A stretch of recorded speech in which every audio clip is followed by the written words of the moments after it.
Hey YouTube, this is Nashtaters. Welcome back to another episode of War of the Visions. So there's a couple of news cleanup I want to do before I move on with this video. First and foremost, I just want people to understand that this channel was created with a target audience in mind. And that target audience are going to be free-to-play players, perhaps light spenders, and or casual players. Because I'm a casual player myself. I've done plenty of hardcore gaming, plenty of min-maxing in the past with other games, and at my age, I just don't quite enjoy that anymore.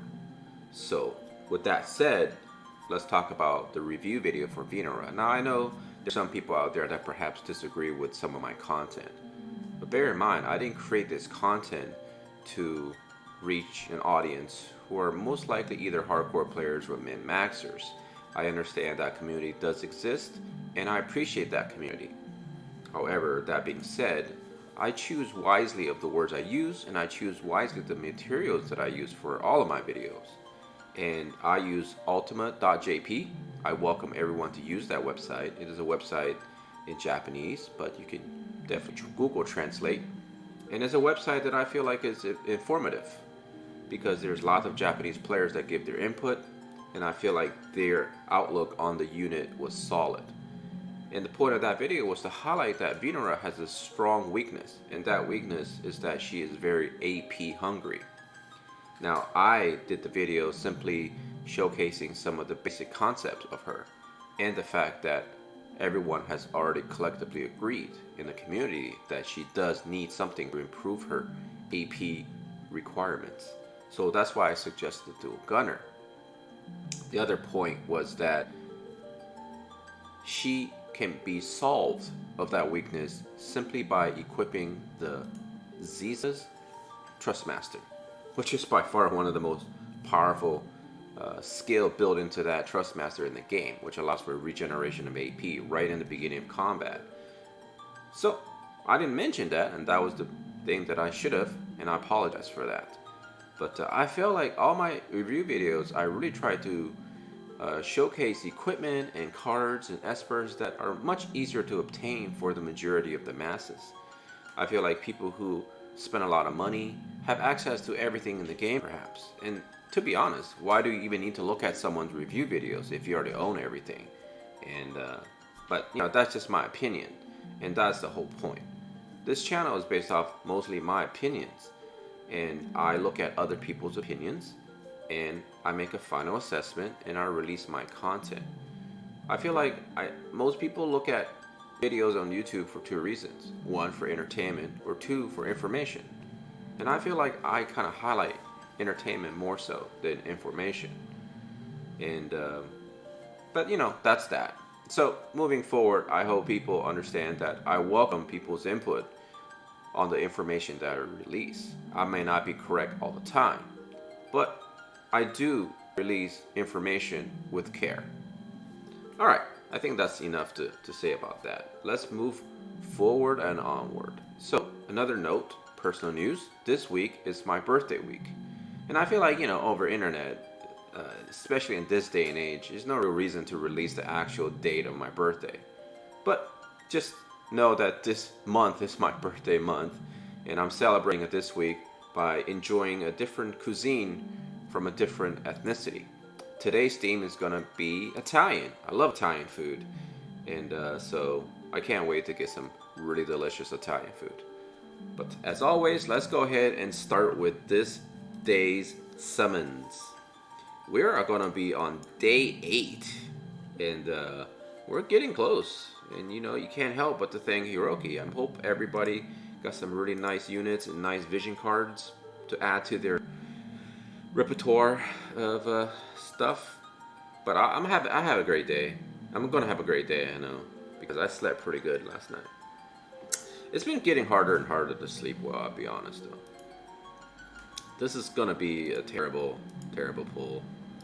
But you know what? It's free. Cannot complain. And I feel like I've been getting some pretty good luck with the 10 days of pulling. Looks like it's all going to be vision cards. Oh, finally we got to go. Wait, envious musician. Fleeting Tranquility. Fleeting Tranquility. It's a great card, by the way. Oh, phew, scared me there. I thought it was going to be Rainbow. Oh, well, I guess I wouldn't be scared. But... Ah, Deceptive Vows. Great card. Highly recommend card. Highly recommend card. I'm glad I got that card, actually. I was actually slowly working on that card. It's definitely a solid synergistic card. But while we're here, let's take a look at the banner. Banners. Keto Faye is officially out. I wish y'all luck on this unit. She's so amazing, man. Her design looks really cool. I always like purple hair. Like, didn't Hinata from oh my god, Naruto have purple hair? Or is it white hair? She was definitely one of my favorite characters in that anime. But she has this big staff. I mean, I guess they translate it to be staff mage, which if you think about it, it's kind of redundant. But I guess this is not Harry Potter, right? 5-step. This is part 2 of the other one. So this might be worth it because of this. Check this out, right? Check this out. Drop rates. And guess who's in here? Keto Face. So, if you're not going hardcore, maybe you can try to go for the first 2 steps and pray to the RNG lords above. Maybe they'll bless you with a Keto Face right off the bat. Bear in mind, you might have some problem building her though. Because like I said in my video, whether you should summon or save for this banner, if you don't care about Final Fantasy Tactics Part 2 coming up soon, then go for Keto Face. I think she's worthy of, she's 100% worth the investment. But if you're like me, who have an attachment to Final Fantasy units, then I have unfortunately passed. But I might contemplate about getting her on this account because I don't really plan on summoning on Final Fantasy Tactics banner because of this problem here. First of all, there's going to be many units on release during that week period, or that time period, right? You have Orlando coming back, Ramza coming back, then you have Delita, then you have Agrias, which everyone's looking for, and then of course you have Mustadio. So check this out. All 5 are going to be limited time units. Let's say you're going after Delita or Agrias. Yes, let's say you get them because they're on their own banners. And let's say you get Musadio along with one of those summon sessions. The problem comes in is if you're not going to be a spender, the chance of you maxing those units is going to be very slim. First and foremost, in the shops and in the Whimsy triggers, you're going to be competing with all 5 units.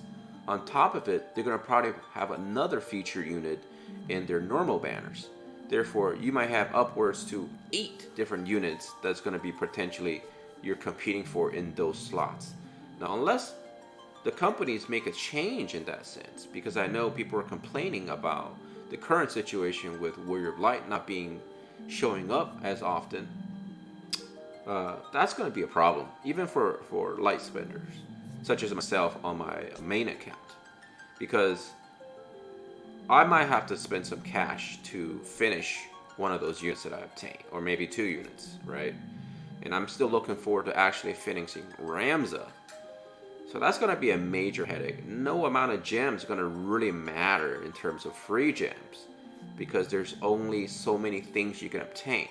Now, my personal feeling is I hope they give us some options that the free-to-play player base and maybe light spinners have a chance to finish their unit that they're looking for during that time. So that's that. Alright, so we have guaranteed units, of course, as always. They want you to spend some cash to guarantee yourself some units. Now bear in mind, these are going to be just advertisement, right? You're not guaranteed Keto Faye here. And this is something I did not mention when I did my raid sort of like overview, in that they did highlight Rob Horn with this specific banner in mind in the Japanese server. And Rob Horn is actually quite good for this raid because of the fact that obviously Death Machine for this raid is dark and he is light, and Rob can do a lot of damage. So, and he's a slashing unit. So if you have Rob build, congratulations. I know there's some hatred towards him, well maybe not hatred, but some, dislike because people think he's weak. But believe you and me, all UR units in this game are actually quite powerful. It's just people get overlooked. Units get overlooked. This is the club, still the normal summons, and this is still here because I never actually did this, because you get the light unit guaranteed, and I believe this is new. I think this is new, right? I think this is new. If it's not new, it simply was just carried over and I ignored it, and yeah, this for sure is ignored. And that is it for banners. So the raid is here, of course. Let's take a quick look at the mock shop. So basically, when you do the raid, all it does is give you more medals, and then of course, when you reach the certain point where you can defeat the boss, then you can be rewarded with the armor. Now, I haven't started raiding myself, but those of you who have reached it and can concur that, please put it in the comment section below. And then, of course, they brought the August event. Oh, no, excuse me. This is the Far East. So this is the one that I was actually right on in terms of prediction. You get the rainbow and the rainbow, so I'm going to be working on that hardcore, more or less. And then the August banner, nah, nothing spectacular. Yeah, whatever. It's the usual, typical get bonuses. The shops have reset. Oh, so they're Whoa, wait. They implement this by sneaking this in. Nobody knew about this. All right, so this is important. You can buy shards now with friend medals, which is quite awesome. You get 5 shards per day, 250 medals. Wow, they did not announce this at all, did they? Hey guys, get to work on that. Let's check out the other stuff. Arena. Oh my god, this is awesome, right? This is a nice little touch they added. I know I heard about it, but they never announced it. Ah, here we go. Important stuff. So now you have a great place to spend your hard-earned medals. Okay, and let's see the new shops. So this is part 2 summer campaign. They're giving us the raid every day, which is so cool. Azure spheres you can buy with regular gems, but this one is lacking rainbows and fragment of thought, the two rainbows. But they did release the Earth Pack, which is the full Awakening Earth Pack. So for those of you who need that for Keto Fei or spending, obviously that's a solid option. Rob Horn is in this shop, and this is the one that I really want to highlight. If you're building echoing screams, this is a good opportunity to try to add some shards to your vision card. This is one of the better, if not one of the best cards for your units. So that's something to really think about. I think at this point in time, many people might be thinking about working on some strong vision cards to go along with their units. And that's all the shop coverage, all the summoning coverage. And yeah, that's pretty much all the news in terms of this week. It is Happy Wednesday, by the way. So happy Wednesday to everybody. This is what I'm going to be really working on. I think it's going to be another great week. We have the raid to occupy us to try to maybe get a bunch of armors for us. And then, of course, we have the new event quest. And, of course, people get Keto Fei. I hope you guys are happy with her. And I think that's it for this video. So, thank you for watching. As always, take care of yourself and all your loved ones. Nashtaters and his friends out.